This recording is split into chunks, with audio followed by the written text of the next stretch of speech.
جاهزة سمو الميرة. Bismillah ar-Rahman ar-Rahim. Welcome to another very, very special episode at the Mo Show podcast. Her Royal Highness Princess Lamia bint Majed Al Saud, صاحبة السمو الملكي الأميرة لميا بنت ماجد Al Saud. She's the Secretary General of Al Walid bin Talal Philanthropies, as well as a United Nations Goodwill Ambassador. Princess Lamia, thank you so much for coming on my show. Thank you for having me, and it's such a great pleasure. Thank you. Princess Lamia, can we go back to your growing up years, childhood, upbringing? Is there a memory that you recall up until this day that you keep going back to? Well, I spent like almost 70% of my life in Egypt. I'm half Egyptian. My mom, she's Egyptian. So I was born in Riyadh, and like 2 years later or something, we went to Egypt, and I stayed there for a very long time. Egypt, it's my life in Egypt. It was like a very cozy, I would say, a family-oriented lifestyle. I was very spoiled because I had an asthma. So my mom, my dad, and I'm the youngest, and my brother and sister. So I was آخر العنقود على قولهم, and I was really spoiled. But my mom used to tell me that you refuse to admit that you're sick. And I keep repeating, I'm not sick, I'm not sick, I'm not sick, I'm fine. So I was stubborn. I wanted to play. I wanted to live. I never surrendered to illness in a way or another. So it was a very interesting period in my life. I would say it was very happy and a lot of survival mood in this chapter of my life. Yeah. Rarely do we hear of females in Saudi, maybe even more so from the royal family, who are in the public eye. Before we started shooting, you said in 2014 was the first time when you went public, and there was an interview you said that was live on BBC. Yes. What made you want to break the mold, if you will, in going public for the first time? It's of course, I'm just gonna highlight something. I graduated from my major, which I graduated from. It's public relation and marketing advertising, and minor journalism. So media, it's something that I really love and I really appreciate, and I know the power of media. At the end of the day, I think it's one of the most strongest weapon ever. It's a direct information going to your brain. So it's the impact of media. It's huge at the end of the day. Going public with in the foundation, or when I started, and back then I wasn't a secretary general, I was an executive media manager, media and PR manager. It's one of the job requirement, I would say. I always felt that there is a huge misperception about Saudi Arabia, and about, who are we, what we're doing, how is our ethics, our norms, our traditions. So it fits my goals in life in a way or another. And again, I think I love media. So for me, it wasn't like by choice, it was a job requirement. But I think since then, that's my norm. I always go out, and I believe there's a lot of ladies from the royal family now are out, and and Saudi ladies, they're doing amazing job, maybe better than me. Do you? That's up for debate. Do you see the landscape changing for the better since you started in 2014, with the ripple effect that you've had just by going public? In 2014, when they saw you going public for the first time, it was a turning point. Yes. Now, do you feel that the media is slightly more understanding, that Saudi Arabia is a little bit more than what we thought they were? If they want to. I think it will take more time. It will take more strategic soft power if you're aiming to change the perspective. I don't think this is the right direction to tackle this issue. I think soft power, in a meaning that you're going out, you exhibit what we're doing. We talk about the achievement in the country, the progress, and the human rights and the women rights, and a lot of things happening in the country, inviting people here. But in specific, the the way some of the media are tackling this in defending, I totally disagree with it. I don't think we have anything to defend. I believe we have a beautiful story with an amazing vision that we should portray it in the right way and put it in the right frame. From perspective, is it more the ripple effect, as you said? I think the more media are, the international media, I'd be very specific, are more used to Saudi woman title. We're out there, we're talking, yet they still debate if this is true, or it's only like a propaganda type of thing. I don't think we should care. At the end of the day, I think we have a beautiful country, beautiful youth, beautiful stories, and what we want that people to come to our country and see us, and that's it. I want to know what Princess Lamia's typical day looks like at work. You want a typical day at work in Saudi Arabia or in 180 countries? Wow. I think that says everything. Back home in Saudi, what time do you start? I start at 6:30 a.m. Yes. I wake up. I have to check on my daughters. I have to make sure they went to school. Sometimes I drive them to school. Riyadh. Yeah, of course. Mm-hmm. And then I go back to the gym. I go to the gym 3 times a week if I'm lucky. Then I be in my office from 11 to 5. Back home, have lunch slash dinner with my kids and mother. Then I sit with my kids. I put them to bed. 9:30, I'll be in my room, my salon, just reading. It's my me time, whether going to my friends.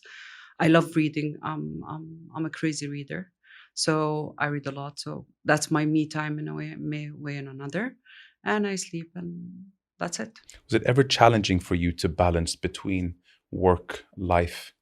Being a mother is a full-time job, and you also have another full-time job with what you do at the foundation. Was that a bit of a challenge to balance both those out? I'm a person who get bored easily, Mohammed. So you have to keep me on my toes to get the best out of me. You have to challenge me in a way or another. So having a routine in my life, you will get zero productivity from me. You have to put me always under pressure to get the best out of me. And this is, if anyone worked before with Prince Walid, they would understand. He's a person like literally examine you and give you a pop quizzes along the way. I would be very honest. Working in the foundation, it's very challenging because we work in over 180 countries around the world. While we're talking now, there is over a 60 project are ongoing. 60. Yes. 60. Yes. And it's done by almost more than 80 partners around the world. So even though in the normal days, I always 2-3 times a week, I have calls with States, with Canada, with the Far East. So there's a time difference in a way or another. But it's one day a person, I will not mention the name, but that person told me, if you think when you do good, you will be benefiting the people who's you're doing, you're supporting, you're doing good in their regards, then you're mistaken. Your life will be completely different. And that's what happened when I worked in philanthropy. It's the satisfaction. It's my satisfaction. When you help other and you see how you can affect people's life and how you can develop people's life, there is this adrenaline rush inside you that I never ever experienced it before. So it is very hard. It's very hectic, but it's a joy, I would say. I've read in a book that, you get to a point in life, if you thought money will bring you happiness, it doesn't really bring you happiness. It solves your money problems. But it gets to a point where people look for the meaning in life, or I have all this money, but still there's something that is empty inside. They would, something small like build a well in a third world country for a town, invest in a school, touch people's lives. Touching people's lives and bettering it has created, and I've heard firsthand from people, has changed that emptiness that they had in their life that money could not fill. But when you help do you really feel fulfilled inside? And that's something you do on a daily basis. You head the Walid bin Talal Foundation, which is a charity organization. And do you get that sensation every day on the job? I mean, does it get old, or do you? No, it doesn't get old for two reasons. First of all, you're working for doing good and for supporting people. The foundation is working. We work in four main area of focus. We do everything, Muhammad. Literally, we work in community developments, which goes under it health, education, infrastructure, and we work in empowering women and youth in a very creative way, and we lean toward the economical empowerment. We work in providing vital disaster relief in time of crisis, whether it's hurricanes, natural crisis, or wars and refugees. And we work in a very interesting area of focus, which is bridging gap between Islam and West and promoting for tolerance and understanding. When you work in all of this, it doesn't get old because you literally learn per second. And commenting on what you said, it's when you say money, it's not always about money. Even in charity, in philanthropic arena in general. So I'll give you two examples that really confirm what you just said. We have two projects that it's very dear to my heart. So we have a project with the Carter Foundation. We're trying to eliminate a disease called the guinea worm, which is a kind of disease. It comes from the contaminated water, and we provide a lot of treatment to do so. Alhamdulillah, this year we only have 14 cases left out of almost 3 million kids. So one of the Carter Center were in Morocco, and he was in one of the villages in another project completely different than the guinea worm. And he saw like a big pottery. They use it to store the water in it, and they put beside it like a straw To drink. with a bit of a filter type, just for them when they drink, they make sure there's no sand or dust or any residue. or any kind of insect or anything. So he was like, what is this? And they said, it's a straw. We use it just to make sure that the water is filtered. Can you imagine? We saved almost 1.5 million lives, kids, with less than 15 cent straw. Who would have been drinking contaminated water if it wasn't for this initiative? Yes. Can you imagine? Speechless. It's not about money. It's not about a medication that was, explored or discovered. No, it was the mind of a human being who was, by coincidence, in Morocco. And he saw this and he said, you know what, let's wait. And this can help a lot of kids without, hundreds of millions of dollars. Another one, it was one, I can't remember actually the name of the country. It's a country in Africa. So the United Nations, sometimes they see a certain cases that needs research. So they go to their main funders or main supporter, and they inform you, if you would like, we have something there that we don't understand what's going on. So they noticed that there is a certain age when kids start going to school, they die. So from 5 to 6 years, they die. From what? Okay. So we start investigating. So they don't have the concept of shoes. So they walk to school, a certain worm enter their feet and start building and start getting longer and longer, and it blocks the heart, the veins in the heart. So all what we had to do is provide shoes. And that's it, for example. So it's not always about that amount of money. Can you imagine if you just save a kid? Would you imagine the happiness of the mother and the family? And you don't need a lot of money. Sometimes it's about the brain and your passion to do. It may be another person from the Carter, he would never even just give it an attention. But because that person was very passionate and he wanted to do something, he picked it up. Yeah. When you said it's not about money, I was like, I'm interested to hear why it's not, because you'd think money is the solution to everything, but no. Sometimes a bit of logic, connect the dots, provide a solution. It's not money related. Definitely. But yet, let's be very honest, Muhammad. I think money is very important at the end of the day. Money is very important for a lot of things. Actually, for you to be able to help others, you need money. Definitely, ideas is very important, but also money is very important. We cannot, I don't want to be very theoretical. I'm a bit logical here. So I think money as well is very important. People who to reach those people, let alone the solution, but to reach those people, you need money. Yeah, the transport. Yeah. Yeah.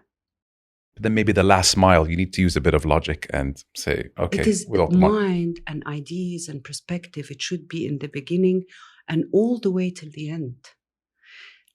Listen, if you want to change people's life or you want to have an effect or an impact, you cannot do it in a hit and run situation.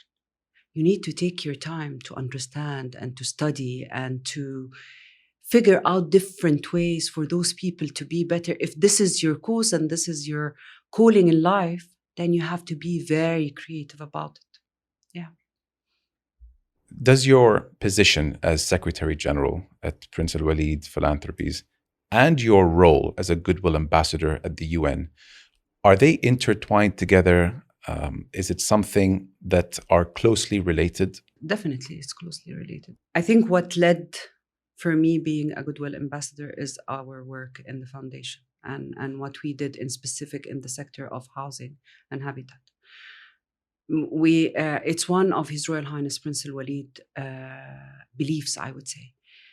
To be a human being, the least for you to be a human being and feeling safe is to have a roof on top of your head.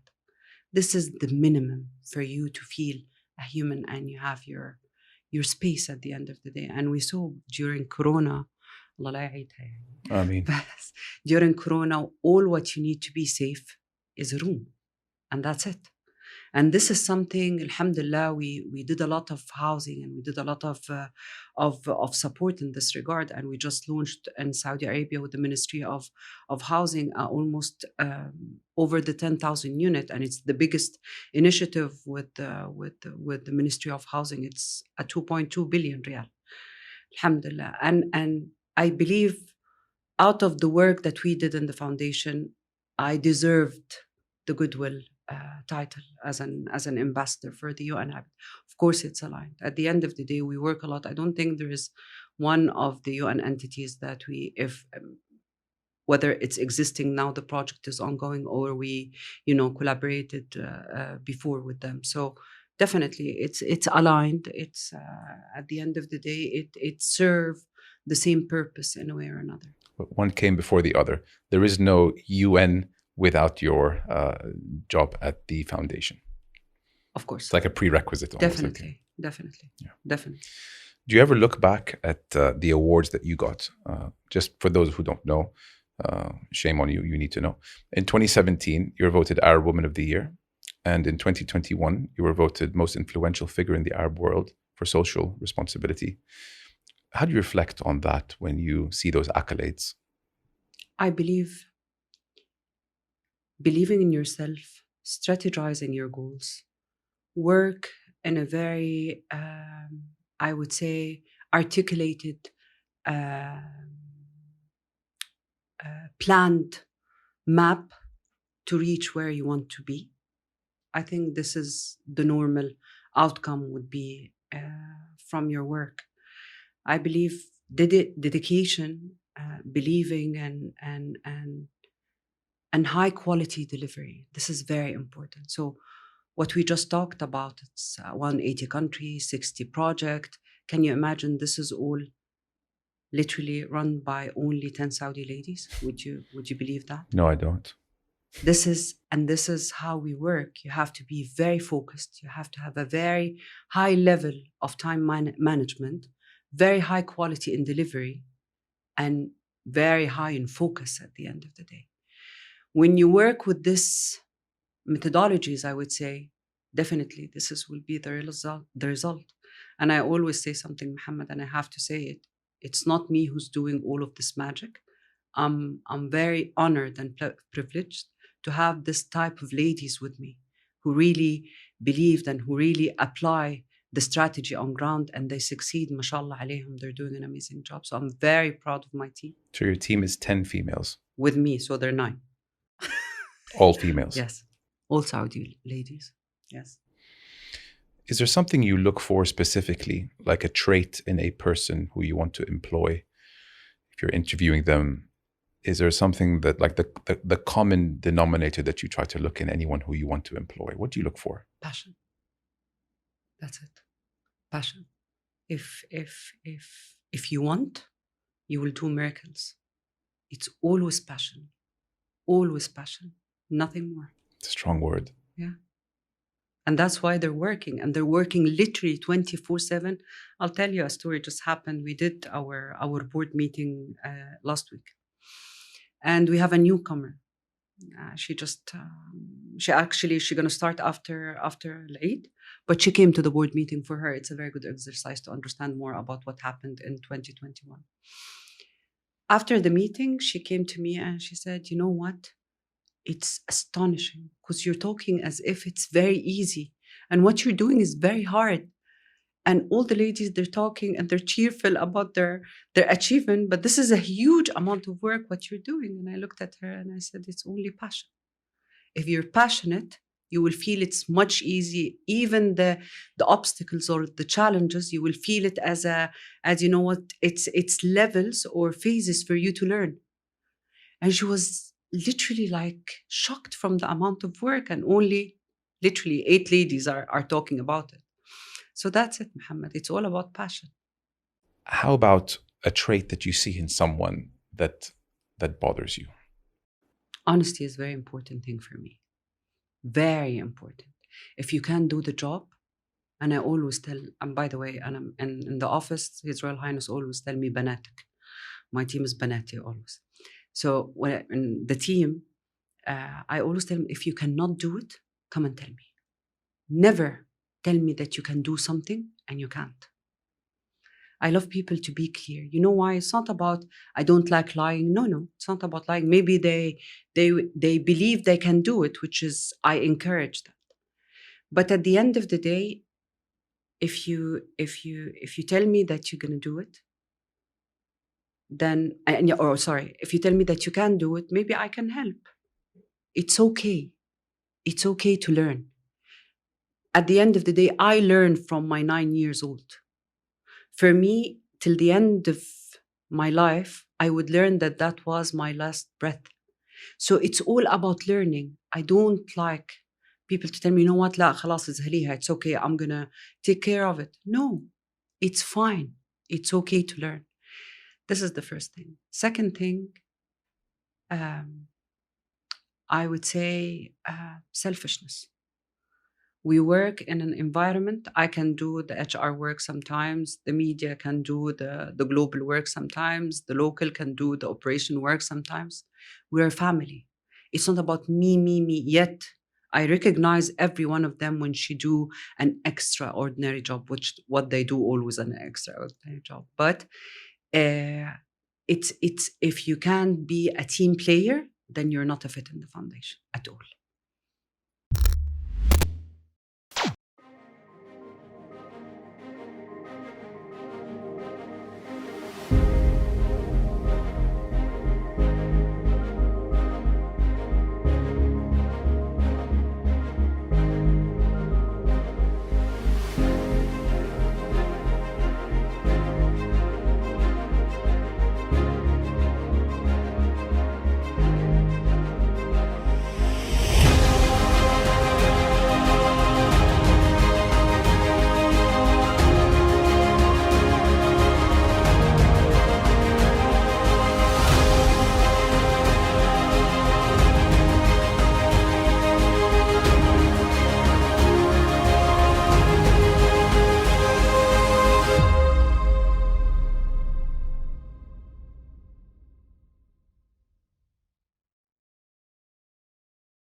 Slightly more career oriented now. You deal with a lot of media personnel. And sometimes, you have someone we touched in the beginning is, some of them are agenda driven and what's not. Is it difficult for you to, be diplomatically correct or take the high road even with people who don't deserve it? How do Oh, you, yes. I mean, how do you manage to do that when Oh, sometimes all you want to say is what's in your mind, but you have to I breathe. breathing techniques, I swear I breathe. taking notes. Sometimes you just sometimes I literally, Muhammad, like just put my head down, I close my eyes, and what am I gonna say? And sometimes I don't reply, I just smile. I just smile and I said, you know what? I think, for example, like, I know, and this is, I always have this, now it's a bit less, but before, when I used to go in meetings or in UNGA, the UNGA, the General Assembly, and I start talking to people like, really? You can speak English? Really? You understand what you're saying? And you can see the shock in their faces. And but nowadays it's a bit less, and they come to me and it's, how many of Saudi women are like you? And I was like, what are you talking about? There are a lot. I may be presenting them, or I would love to present them, but at the end of the day, there is a lot. But you know what? It's not their mistake. I would not say that. This is our fault.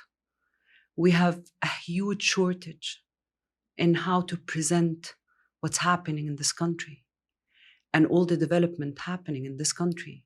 There's a lot can be done, and we're not even close. We're promoting very well for tourism, for al-ula, but achievement of youth, it's kept on the dark. And there is a lot of opportunities for you to make people understand what Saudi Arabia is. Yeah. When you look at on a local level here, it strikes me that you're the kind of person that always wanted to see what we're seeing today in women empowerment initiatives. I am going to assume that when you are looking at Saudi Arabia today, you're like, this is what I wanted for a very long time. Yeah. Are you proud? Are you proud with what you're seeing today and how much we have changed in the last 5 to 7 years with these women empowerment initiatives? It wasn't a dream, because I when back in the days, it wasn't a dream, because I know it, I couldn't even dream it. It was very far. It was a very far-fetched wish, I would say.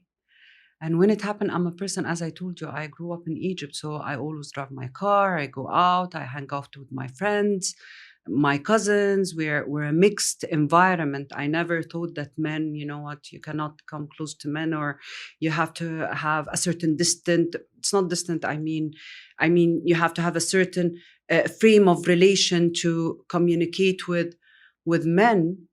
And when it happened here, the first day of women driving, can you imagine, Muhammad? I was afraid to take my car and go out. I didn't believe to that extent. I didn't believe it. Wow. And I stayed for like 2, 3 months. Whenever I see a woman driving, I was, what she's doing? And I took like 3 months for me to drive, because I didn't believe it. It was like, oh my God.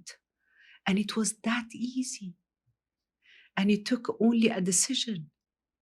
And everyone, as if they were waiting for that. And we're very happy. And after 3 months, when I started driving and I saw people like, clapping for me, I was like, okay, so we're good. We're good. And there's a lot of things happening. You know what? There's a lot of achievement from a perspective of the women's rights. It's huge. For me to be able to get out a license for my company without a sponsor, or for me to travel, or for me to live in a house for myself, there's a lot of things. It's alphabetic rights, and we have it now. It's everything that I ever wanted. I had a huge problem with belonging, Because when I'm in Egypt, I'm the Saudi princess. And when I'm here, a lot of people, you're the half Egyptian. And I never felt I related to a place, honestly. But now, this is for me, it's home. Khalas, I have my house, I have my kids. I can live a normal life, which was always my debate and always my challenge. I don't want to live like, you know, living a life that I'm not convinced with, for me to cover my face or to have distance. I want to work, I want to achieve. I'm a goal-oriented person. I want to build. I cannot stay on pause. So now I can tell you I feel home. And this is it was a very hard thing to feel. Alhamdulillah. It's a breath of fresh air. Yes. I know a lot of people that moved back in the last 5 years because they have found it easier to live in Saudi Arabia now. We have it all. Yeah, khalas. You know, I travel less. I don't know if it's because of this, but I used to go to Dubai once every month or two, Beirut, when things were smoother. Yeah. I don't think I've left Jeddah in 9-10 months. Wow. Jeddah. Maybe Mecca a few times. There was always that itch that, I want to do something as normal as going to see a movie in the cinema. Yes, exactly. The first thing I always, when I travel, I make sure I do is go to the cinema. It's a nice experience. Popcorn, not just have a nice, yes. Yeah, it's life. Quality of life has leveled up. Yes. In Saudi Arabia. And again, the shock. It's acceptable. It's acceptable. There's nothing wrong with it. Yes. You know, when it really made me say, aha, like it was a real realization, when I was in Riyadh, not this season, the one before, and I saw the number of Abu Dhabi, Omani, Kuwaiti. Yes. Visitors? License plates. Yes. Yeah. It's yes. I was like, these guys we used to go to them. Yeah. In just, 24 months? Everything changed?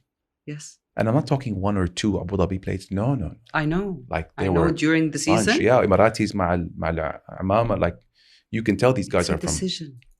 Life, it's about decisions. You take your decision and you be convinced with it, and it will happen. It's all about decisions. That's Truly. it. Yeah. Alhamdulillah. Someone you've met, Princess Lamia. You've met a lot of people, I'm sure, but someone who you have met who's had the biggest impact on your life. So I'm a true believer in self-development issues, and I read a lot in this topic. So surprisingly, a person who really affected or have a huge impact on my life, a person that I don't know. I don't know who's that person. We were in a session. That was 2014, in January 2014. I was in a session in Riyadh, actually. And we were doing like, an exercise of writing certain things and specifying or clarifying your goals and how you're going to move forward toward it. And everyone, the moderator said, everyone give me a saying that really you believe that it will work. Everyone start talking about, positive thinking, and a very young lady got up and she said, give and you will be given. I was like, and till then I didn't take the job. I wasn't a part of the foundation. And I looked at her and I said, what do you mean? يعني صدقة وكده? قالت no. It's not about صدقة at all. It's about give, and let's say you want to feel, for example, happy. Make others happy and you will be happy. Give and you will be given. And she gave a lot of examples. And it actually resonates with me in a way or another. And I start applying this on my life in general, Muhammad, not only by money. So let's say I want to feel relaxed, for example. I would do something for a certain type of people just to pamper them in a way. I swear to you, Wallah al-Azim, the second day, maximum week, something come back to me in the same context. And that person, I don't know who she is. She's a person who attended with me, but this is the power of being aware. You have to be aware because there is a lot of good things that's in front of you and it can benefit you like crazy. All you have to do is to be aware. That's it. That's the person. I don't know who she, and I thank her if she's seeing me now. So you say that you believe in karma. Definitely, definitely, definitely. It's not. I don't. Again, I'm not to the negative part of the story, but you have to understand. And what you give, it will come back to you, whether good or bad. It's the same, but you need to put the intention in the equation, Muhammad. And sometimes you make mistakes, but you don't. It's not your intention to do bad. So it's all about the intention. إنما الأعمال بالنيات. It's all about your intention. So it's intention and moving forward and giving and learning. Do you feel that the world is doing enough from a humanitarian perspective in favor of those who need aid and support? Could we be doing more, or are you satisfied with where global leaders are and what they're doing for humanity? Enough is not even a word that can be used in 2-3 decades or even a lifetime. Because you know what, Muhammad, it's not about leaders. I'll give you a very nice story that happened in Laos. Laos is a very small country beside Taiwan. We went there to check on the measles project in a way or another. And it was very interesting for me because it's a very small country with 250 mountains, a population of 6 million with 48 languages. So I wanted to go and see how are they doing creating any awareness about measles or the importance of vaccination. And I want to know, and the measles vaccination, Muhammad, you have to put it in a certain temperature, how they're delivering this till the top of the mountains. So I thought, you know what, let's go there and discover. طبعا I didn't go to the 250. I went to almost 6 or 8 mountains. So I went there. They're very poor, like very poor. And they went there, and there's that very small little girl who was taking me, the Minister of Health was accompanying me in this trip. So there's this very 3 years old girl who's taking us around the mountain. And I looked to the minister and said, you know what, mashallah, she's very smart. And he goes exactly like this. And I was like, what? Why you're laughing? Kelly, are you joking? And I said, no, I'm not joking. She's very smart. She's like 3-4 years old and she's taking us everywhere. And he looked at me and said, so that's what you think? She's 3-4 years old? And I said, yes. He smiled and he said, she's 9 years old. What? What are you talking about? Ali, well, she's stunned. Because here, the belief that women, when they get pregnant, they only eat sticky rice, soya sauce, and chili sauce.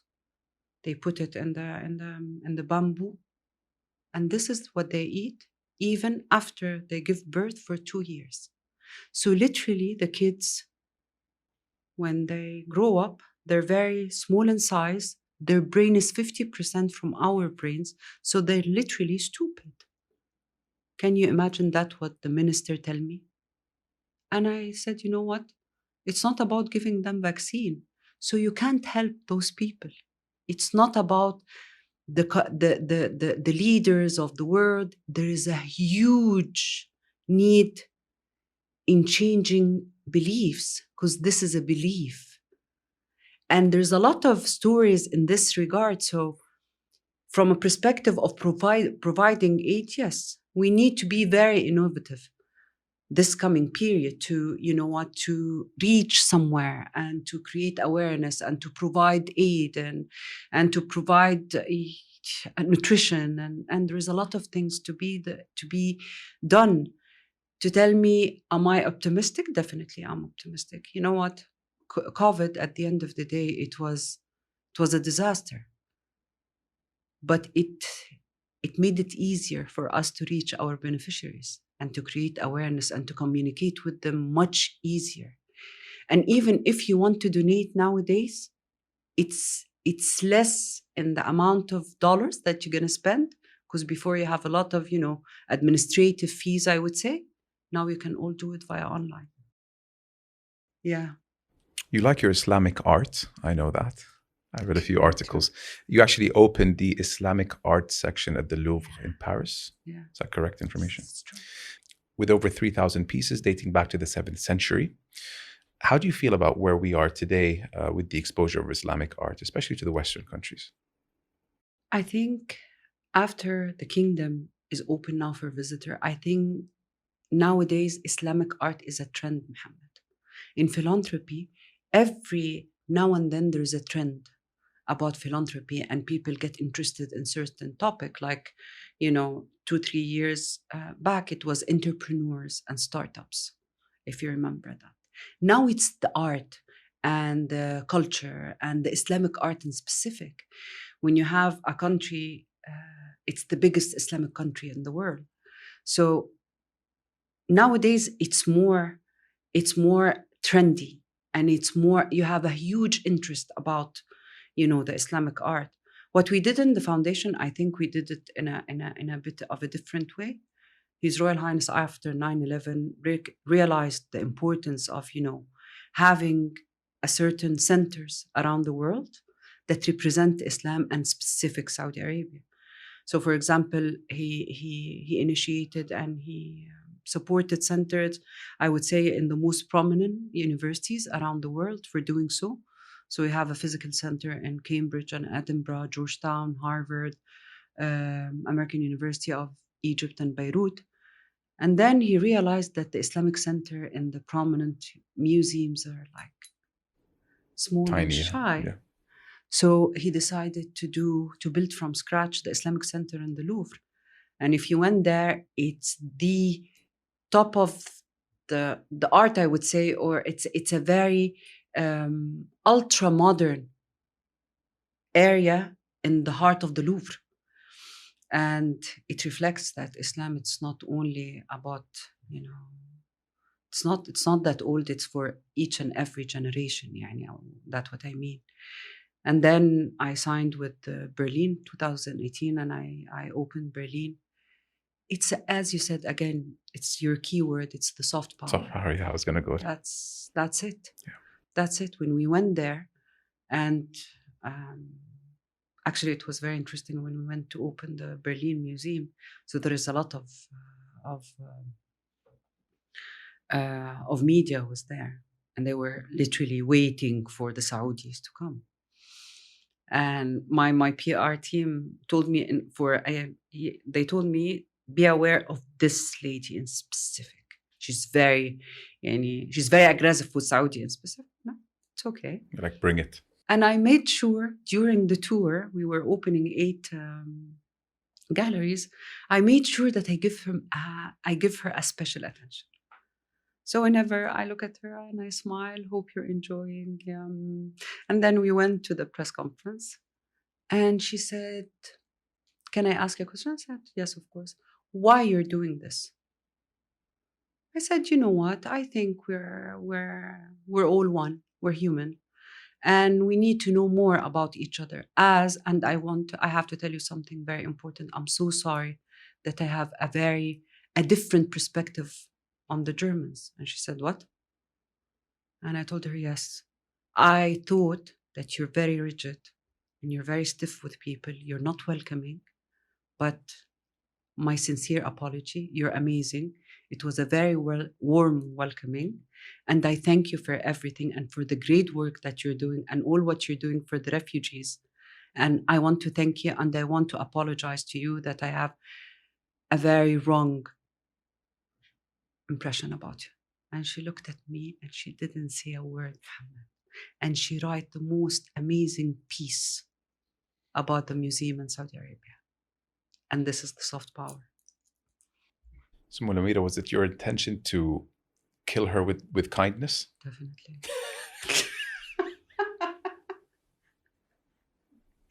Yeah.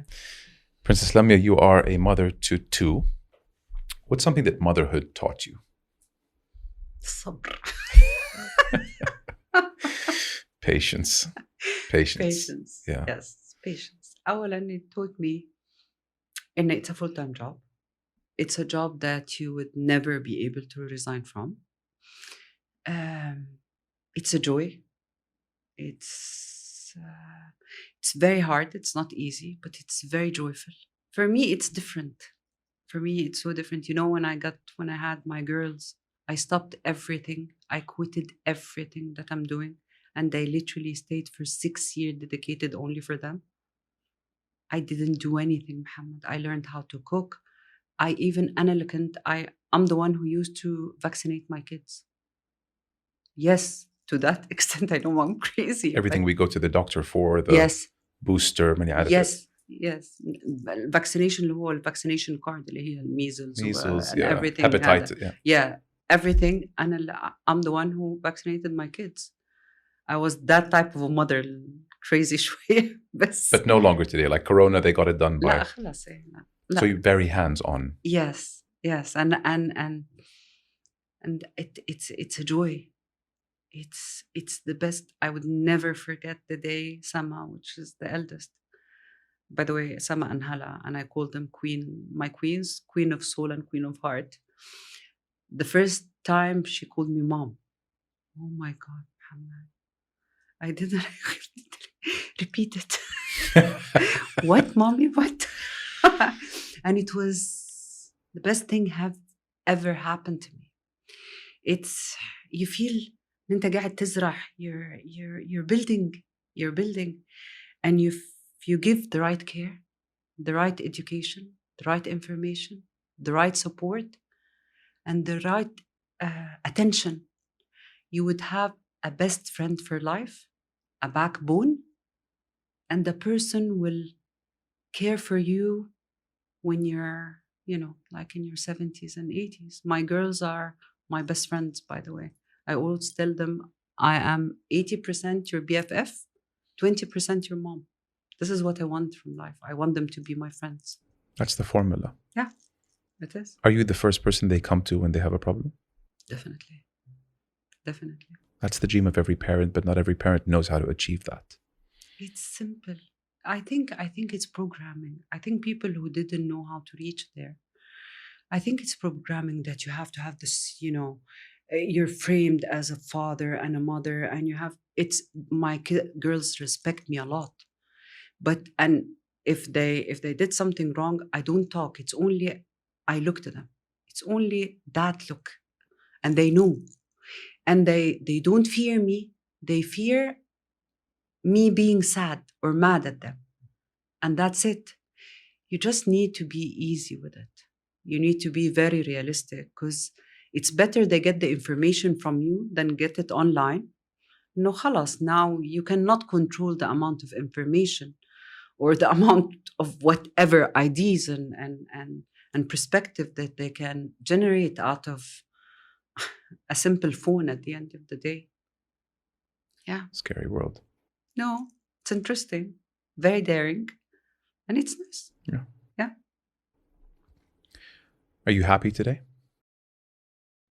I'm very happy. I'm always happy. My goal in life is to be more happy, or to be happier, I would say. I think there's a learning curve in everything, every single thing, even the hard and painful situation. I think there's a good thing in it. So in a hard or difficult day, you're okay with that because those are the days where you learn from? Yeah. Do you call it bad day? Do you call it bad days? No. You don't. No, I don't call it bad. I'll tell you, for example, my mom just got out of hospital, and that's why I postponed our meeting. She got corona, and she had a lung situation.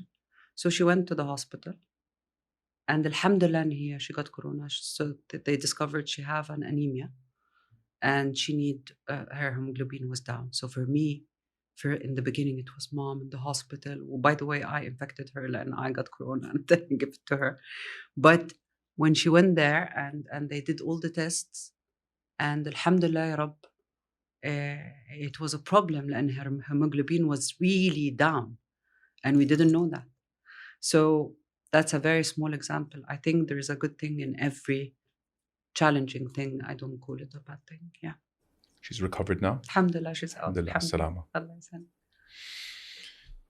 What puts you in a good mood generally, though, when you're having a bad day? Is there something that immediately puts you in a good mood besides coffee? Music. Music. Yes. I love music. Any favorite artists? I love music in general. يعني بس if يعني I want just to chill and relax. يعني أنا مرة أحب عبد المجيد. I love عبد المجيد. فأغانيه صوته مرة يريحني بصراحة. يعني I love عبد المجيد. I think he's playing in Jeddah in a few days. No, I'm not a concert type of a person, to be very honest. You'll catch the YouTube link. Yes, I'm a TV kind of a person. Yeah. So he's your go-to. I love his artist. voice. Yes, I truly love his voice. Or I have my girls are very good piano players, so I sit down and they start playing. One of them. Yeah. Is that something you instilled in them from a younger age? Did you want them to learn an instrument? Definitely, I think it refines the soul. And I discovered that I can paint, and I'm taking classes in painting now. This is a discovery. I promised myself that every year I'm going to learn something new. So now I discovered that I have an artistic part. It's amazing. We keep learning things about ourselves. I didn't know that, Muhammad. ما أعرف, I cannot draw a straight line. So I have one of my friends who have like atelier, she teach هذا. فقلت لها, listen, I want to do something, but I cannot draw a straight line. She told me, what does that have to do with that? I said, it's not a requirement. She said, just go. Yeah, and I'll send you my first artwork. Yeah, please. I'll send it to you. I'll send you a picture of it. It's an elephant. I love elephants. Yeah. It's a nice saying about elephants that they never forget. They have the longest lasting memory, and they are, I mean, I remember seeing a few in zoos, a place I don't go to anymore, but you look at them and the presence of them, you feel like they're from the dinosaur era. No, almost. But they're very cute. The cutest. صح. But they just their face, they're very cute. Yeah, very. Yeah. أنا I love elephant. مرة أحبه. أحب الelephant والfalcons. Love falcons. Yeah. And I love owls. مرة أحسها very good luck. يعني it's a good luck. And I love owls. مرة أحب. I don't think I've ever seen one. Really? Yeah, maybe one of the reasons why I need better luck. But I don't think I've seen one. I think I've heard them, especially in the UK. You hear them in the park. White owls. White owls. Very cute. Are they endangered? No, at all. They're at all. Inshallah, they're. No, they're not. No, they're not. Okay. No. I'm gonna keep my eye out for them. Looking back, any regrets?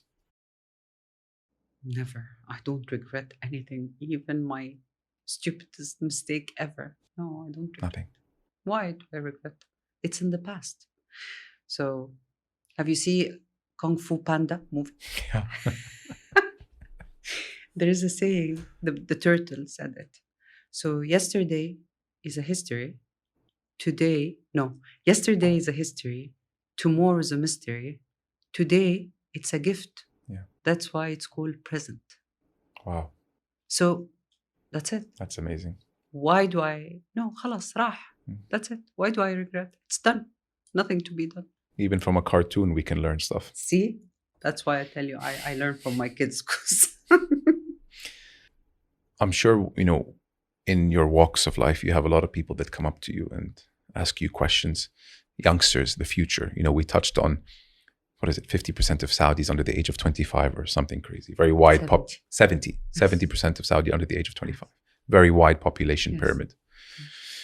What advice would you have, or what advice do you give the youth that come up to you and say, Princess Lamia, guide us? First of all, they have to believe in themselves. Never underestimate